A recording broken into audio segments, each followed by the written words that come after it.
Bonjour à toutes et à tous et bienvenue dans Smart Patrimoine. Smart Patrimoine, l'émission qui vous accompagne dans la gestion de vos finances personnelles, mais l'émission qui décrypte également avec vous les enjeux et les actualités du secteur de la gestion de patrimoine. Une émission que vous pouvez retrouver tous les jours sur Be-Smart for Change, sur les réseaux sociaux de Be-Smart for Change. Et bien sûr, vous pouvez nous écouter en podcast sur toutes les plateformes de podcast. Au sommaire de cette édition, nous commencerons tout d'abord avec les clés de l'IMO. Nous tenterons de comprendre où est-ce que nous en sommes en matière de crédit immobilier, de niveau de taux de crédit immobilier, mais aussi de retour des acquéreurs en matière donc d'acquisition immobilière. Nous en parlerons avec Sandrine Alonier, porte-parole de Vous Financer, mais aussi de l'adresse. Nous enchaînerons ensuite avec Enjeu Patrimoine, un enjeu patrimoine consacré à vos impôts. Avez-vous pensé à tout sur votre déclaration de revenus? Nous en parlerons avec Virginie Roitman, présidente de l'Ordre des experts comptables Île-de-France, mais aussi avec Guillaume Lucchini, associé fondateur chez Scala Patrimoine.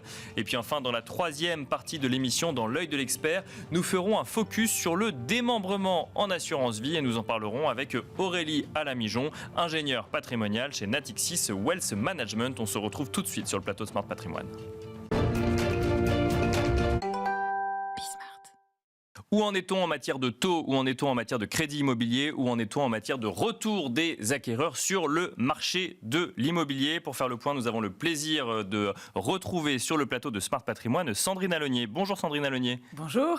Bienvenue sur le plateau de Smart Patrimoine. Vous êtes porte-parole de Vous Financer, mais aussi porte-parole de l'adresse. Et on va essayer de comprendre ensemble où est-ce qu'on est d'abord en matière de taux, puisque pour que les acquéreurs puissent revenir sur le marché de l'immobilier, un marché immobilier qui a l'air de reprendre un petit peu des couleurs depuis le début de cette année, il faut que les taux soient suffisamment intéressants pour qu'ils puissent emprunter et emprunter suffisamment pour ensuite acheter leurs biens immobiliers. Et je regardais juste avant cette émission, on commence à passer sous la barre des 3% pour certains types d'acquéreurs quand on emprunte sur 20 ou 25 ans, Sandrine Alonier. Oui, tout à fait. Là, on est vraiment dans des très bonnes conditions. Depuis le début de l'année 2025, les taux ont continué à baisser progressivement. Alors évidemment, on va commencer à arriver à des taux planchers. Mais c'est vrai que sous l'impulsion de la politique de la Banque Centrale Européenne, avec aussi des taux d'emprunt d'État qui finalement se sont stabilisés autour de 3,30, mais surtout avec des banques qui ont la volonté de prêter après une année dernière qui a été quand même bien plus chahutée au niveau de la production de crédit. Donc on a tous ces paramètres qui font que oui, en effet, les taux de crédit continuent à légèrement baisser et surtout les banques sont prêtes à se battre, si je puis dire, pour capter les meilleurs profils en cette période qu'on appelle le printemps de l'immobilier. D'accord. Donc les banques ont bien conscience que si elles veulent faire leurs objectifs de production de crédit qui sont assez élevés pour cette année, elles doivent proposer des taux compétitifs et c'est comme ça qu'en effet on se retrouve avec des taux à moins de 3% pour les meilleurs profils sur toutes les durées. Par exemple, on a eu au mieux du 2,60% sur 20 ans pour un profil plus de 80 000 euros de revenus à deux. En CDI, j'imagine. Voilà, les deux en CDI. On a eu également du 2,80% sur 25 ans. Donc oui, on peut encore emprunter avec des taux très bas. Mais en moyenne, pour ceux qui nous écoutent, il faut savoir qu'on est aux alentours de 3,2% sur 20 ans et 3,4% sur 25 ans. Printemps de l'immobilier, vous pouvez nous définir ce que c'est pour ceux qui nous écoutent? Ça veut dire que là, on est dans la période où les banques doivent prêter pour atteindre leurs objectifs commerciaux d'ici la fin de l'année, c'est ça? Alors, on est surtout dans la période durant laquelle les gens veulent acheter, entre le mois de mars et le mois de juin, parce que ça va leur permettre, notamment pour ceux qui ont des enfants, de pouvoir être installés pour le mois de septembre. Donc, c'est vrai que c'est une période phare pour l'immobilier. C'est là qu'il y a tous les marronniers dans la presse, etc. Donc, ça a toujours été une bonne période. Et c'est vrai que les banques veulent faire leurs objectifs de production de crédit sur le premier semestre, plutôt. Et du coup, il y a un vrai enjeu pour elles commercial, tout simplement parce que chaque année, de prêter maintenant, tout simplement parce que chaque année, voilà, des clients quittent leur banque ou même la population vieillit chez les banques au même titre que la population française. Et donc il y a une concurrence interbancaire qui est très forte.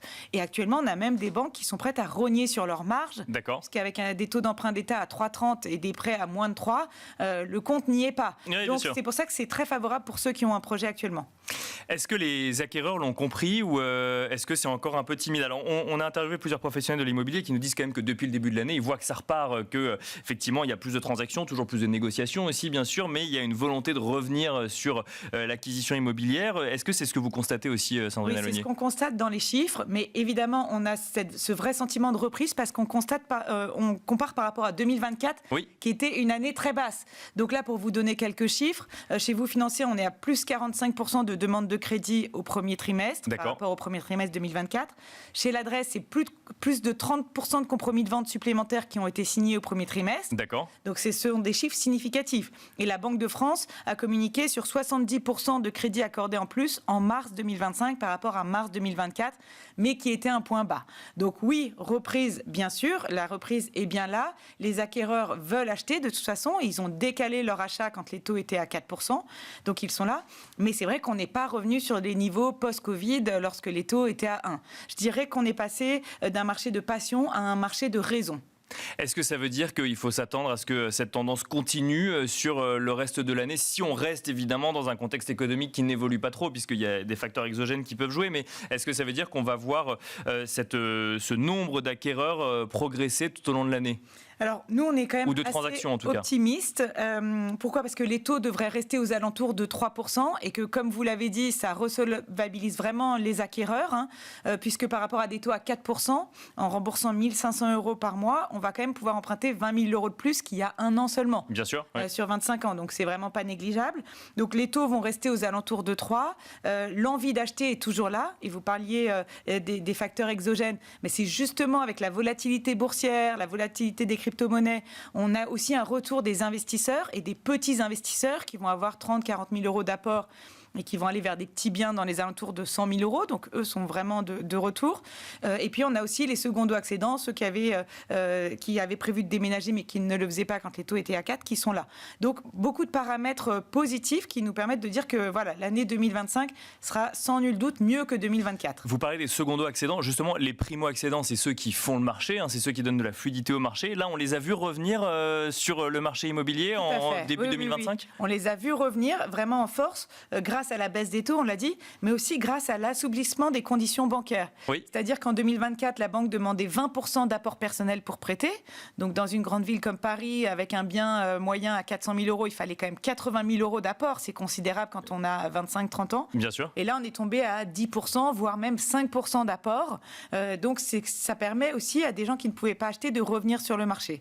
Donc oui, les primo-accédants sont de retour. Et c'est même eux qui reviennent le plus parce que eux, ils n'ont pas connu les taux à 1%. Donc, ils n'ont pas ce sentiment que 3% c'est trop. Et du coup, oui, ils sont là. Pour finir, donc vous êtes porte-parole de plusieurs professionnels de l'immobilier ou du financement. On retrouve un peu de sérénité en 2025 sur l'activité liée à l'immobilier ? Oui, vraiment, là, tous les voyants sont au vert, même si ça reste encore fragile. Il va falloir consolider. Il y a eu pas mal de départs dans des entreprises, notamment des commerciaux. Donc là, voilà, il va falloir remobiliser les forces de vente pour pouvoir profiter de cette reprise. Mais oui, le secteur se porte mieux avec vraiment de l'optimisme parce qu'on a aussi le sentiment, avec le retour du prêt à taux zéro, d'avoir quand même un plus grand soutien de la part du gouvernement qu'on en a eu ces dernières années, même si c'est évidemment encore perfectible. Merci beaucoup Sandrine Alonier de nous avoir accompagnés dans Smart Patrimoine. Je rappelle que vous êtes porte-parole de Vous Financer, mais aussi porte-parole de l'adresse. Merci beaucoup. Et quant à nous, on se retrouve tout de suite dans Enjeu Patrimoine. Et nous enchaînons à présent avec Enjeu Patrimoine, un enjeu patrimoine où nous allons tenter de comprendre ensemble si vous avez effectivement pensé à tout en ce qui concerne votre déclaration de revenus. Pour en parler, nous avons le plaisir d'être avec deux experts du sujet.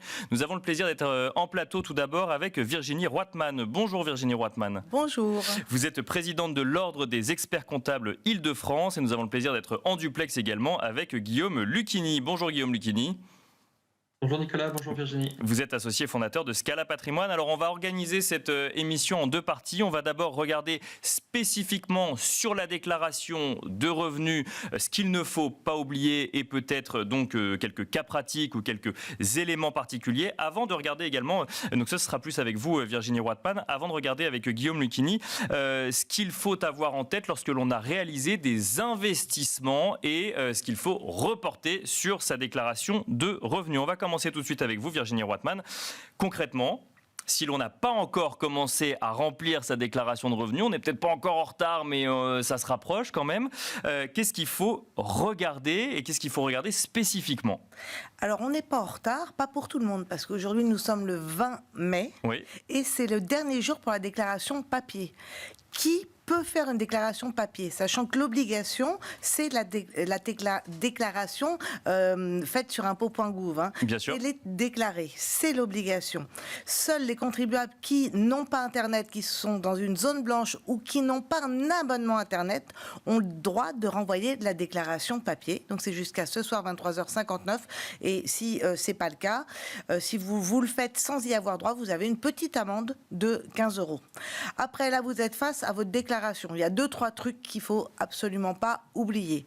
Par exemple, vous travaillez 39 heures. Il y a encore pas mal de Français qui travaillent 39 heures et non 35 heures. Ça veut dire que de 35 à 39, vous faites des heures supplémentaires. D'accord. Et si vous faites des heures supplémentaires jusqu'à 7 500 €, ces heures-là sont exonérées d'impôts. Donc il faut bien les contrôler, qu'elles n'ont pas été reportées automatiquement dans une case qui pourrait les imposer.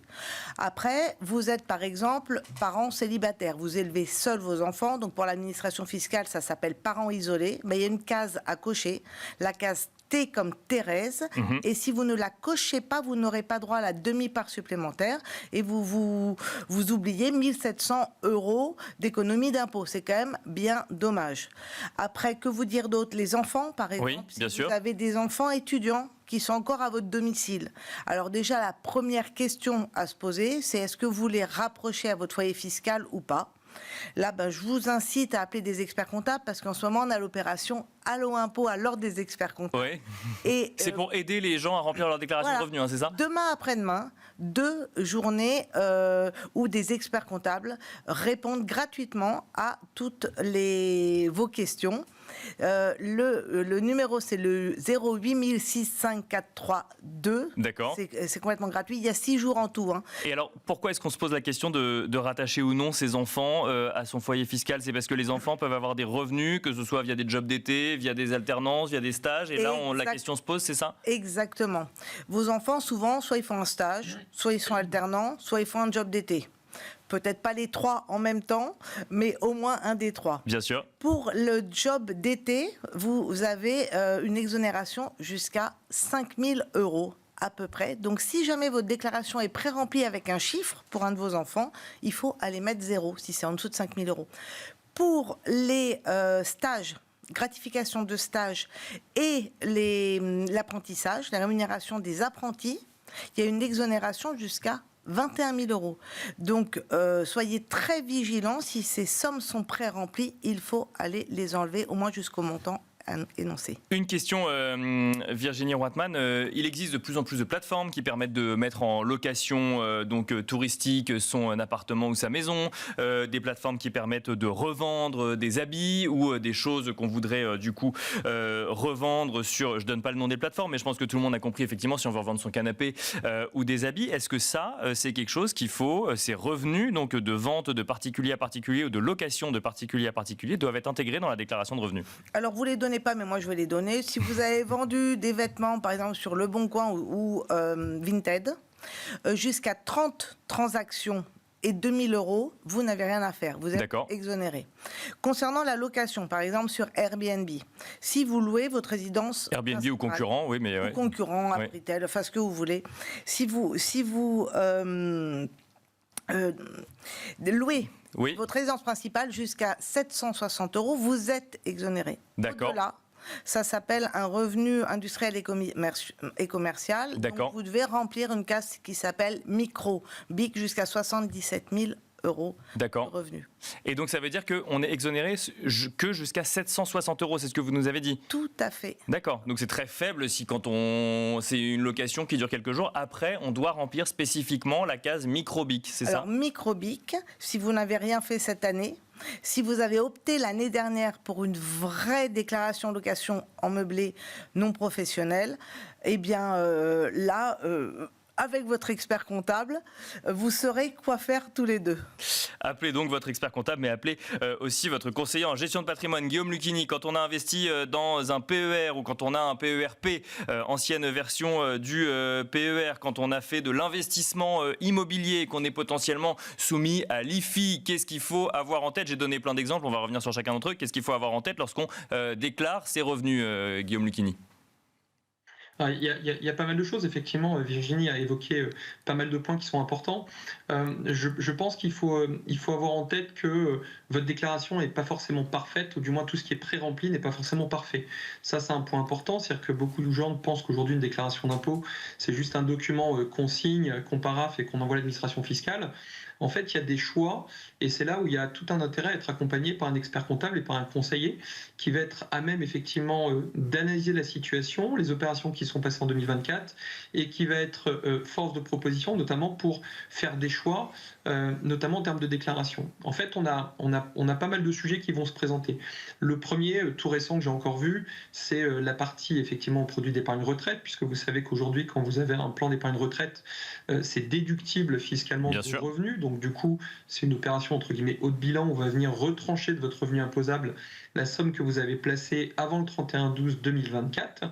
Et cette somme-là, effectivement, va échapper à votre tranche marginale d'imposition. Donc l'effet est assez fort, notamment pour des gens qui sont fortement fiscalisés. Maintenant, la question qui se pose, c'est est-ce que ça a bien été retranscrit dans la déclaration ? Et c'est là où typiquement avec un client comme j'ai pu avoir l'expérience hier, il s'était rendu compte qu'effectivement la case n'avait pas été remplie correctement. D'accord. Et qu'effectivement les 40 000 € qu'il avait placés en déduction n'apparaissaient pas en termes de réduction d'impôt cette fois-ci quand il finissait sa déclaration. Donc déjà, il y a un premier schéma qui est de checker toutes les opérations qui sont passées, qui sont éligibles finalement à la déduction ou la réduction d'impôt. Donc tout ce qui est déduction d'impôt, on pense bien évidemment aux produits retraite. Tout ce qui est réduction d'impôt, on va parler effectivement de toute la partie philanthropie, qui est un sujet pour beaucoup. Donc là, il est nécessaire de se rapprocher des organismes en amont pour récupérer effectivement la documentation qui vous permet de certifier que le don était bien déductible, puisqu'il y a certains dons qui sont exonérés à certaines hauteurs. Donc voilà, il y a un travail quand même de reporting à faire à ce niveau-là. Et puis après, il y a tout ce qui va toucher le patrimoine au sens plus large, donc l'aspect revenu, donc mes entrées, mes sorties. Donc dans mes entrées, on parle effectivement des revenus au sens salarié, mais ça peut être retraite, ça peut être placement. Et c'est là où dans les placements, il va y avoir un choix qui va être assez important, du choix de la taxation, qui peut être effectivement soit la tranche marginale d'imposition, soit la flat tax, comme vous le savez, Nicolas. Bien sûr. Et forcément, les enjeux ne sont pas les mêmes pour des gens qui sont dans des situations à forte rémunération. Et bien évidemment, ça nécessite de cocher les bonnes cases, au même titre que si on reprend la partie réduction d'impôt, notamment au niveau du PERP, on a la possibilité de récupérer les plafonds aujourd'hui de sa compagne, si on est en déclaration commune, mais ça nécessite aussi une action, c'est-à-dire cocher une case qui va vous permettre d'avoir effectivement cette intégration côté fiscalité. Un mot, alors on n'aura peut-être pas le temps de tout dire, hein, Guillaume Lucchini, mais peut-être un mot sur l'IFI et sur les montages que font beaucoup de familles où l'on sépare l'usufruit et la nue propriété. Est-ce que ça a une incidence sur la fiscalité ? Oui, bien sûr, parce que beaucoup de gens pensent qu'en faisant un démembrement, donc effectivement c'est la différenciation de l'usus fructus qui est en droit français l'usufruit et l'abusus qui est la nue propriété, finalement on vient répartir aussi la valeur économique de l'actif d'un point de vue déclaration IFI. Ce n'est absolument pas le cas. Aujourd'hui l'usufruitier, c'est-à-dire celui qui va pouvoir jouir des fruits aujourd'hui de cet actif, qu'il le loue, qu'il l'habite à titre gracieux, est redevable aujourd'hui de l'imposition sur la fortune immobilière. D'accord. Donc ça, c'est un point effectivement qu'il faut avoir en tête, parce que beaucoup l'ont pas forcément, et c'est là où nous, en tant que conseil, quand on analyse des situations patrimoniales, on se rend compte des fois qu'il y a des omissions. Alors, est-ce que c'est volontaire ou pas ? Mais en tout cas, il y a des omissions qui peuvent avoir un impact côté fiscalité. Et il y a un point qui est particulièrement important, et je pense que Virginie a dû le voir, notamment si elle accompagne des entrepreneurs. On a énormément de sujets, notamment avec cette génération qui part de plus en plus à la retraite, de réintégration finalement dans la déclaration de la fortune immobilière, des actifs qui étaient nécessaires finalement à l'activité économique de l'ancien entrepreneur. Donc, c'est-à-dire que l'entrepreneur, quand il achète par exemple murs et fonds, ces murs font partie de son activité économique, donc sont hors IFI sur la période où il est en activité. Et très souvent, le jour où il sort de l'activité, c'est quelque chose qu'on ne lui a pas forcément rappelé, mais s'il a la chance de conserver les murs et on va dire d'utiliser ça d'un point de vue patrimonial, c'est un actif qui va être réintégré dans cette déclaration IFI qualifie. Et en fonction de l'activité économique de l'entrepreneur, s'il a des entrepôts, des murs de magasins bien situés ou autres, effectivement, la douloureuse peut être assez salée, puisque très souvent, il n'a pas eu ce conseil en amont et il se retrouve a posteriori à prendre conscience qu'il y a un montant assez important d'impôts qui va devoir être dû sur l'année 2025. On va devoir s'arrêter là, Guillaume Lucchini. Je mentionne quand même aussi que quand on fait des investissements, on n'a pas forcément que des plus-values, on peut avoir des moins-values. Et c'est important de le mentionner également sur sa déclaration de revenus. On va devoir malheureusement s'arrêter là. Merci Guillaume Lucchini de nous avoir accompagnés à distance. Merci également Virginie Roitman. Et quant à nous, on se retrouve tout de suite dans l'œil de l'expert. Comment protéger le conjoint survivant tout en anticipant la transmission aux enfants et le tout dans un contexte fiscal favorable? Pour en parler, nous avons le plaisir de recevoir sur le plateau de Smart Patrimoine Aurélie Alamijon. Bonjour Aurélie Alamijon. Bonjour Nicolas. Vous êtes ingénieur patrimonial chez Natixis Wealth Management et on va essayer de comprendre ensemble ce démembrement qui existe en assurance vie. Première question, comment satisfaire ce double objectif que je mentionnais en introduction? Tout d'abord, procéder au démembrement de la clause bénéficiaire du contrat d'assurance vie. La clause bénéficiaire, c'est la clé de voûte en fait, de la transmission des capitaux décès. C'est-à-dire que ce faisant, on va transmettre l'usufruit des capitaux décès, et plus précisément le quasi-usufruit au profit du conjoint survivant, voire du partenaire de Pacs, et transmettre au profit des enfants la nue propriété des capitaux décès. Quand en fait on parle d'une somme d'argent, les capitaux décès, c'est un bien qui se consomme par l'usage que l'on en a. Donc on parle de quasi-usufruit. Et le quasi-usufruitier, en fait, a des prérogatives plus importantes que celles d'un usufruitier classique, puisqu'il peut, sauf à ce que des restrictions aient été prévues, utiliser et disposer des sommes qu'il a reçues comme il l'entend.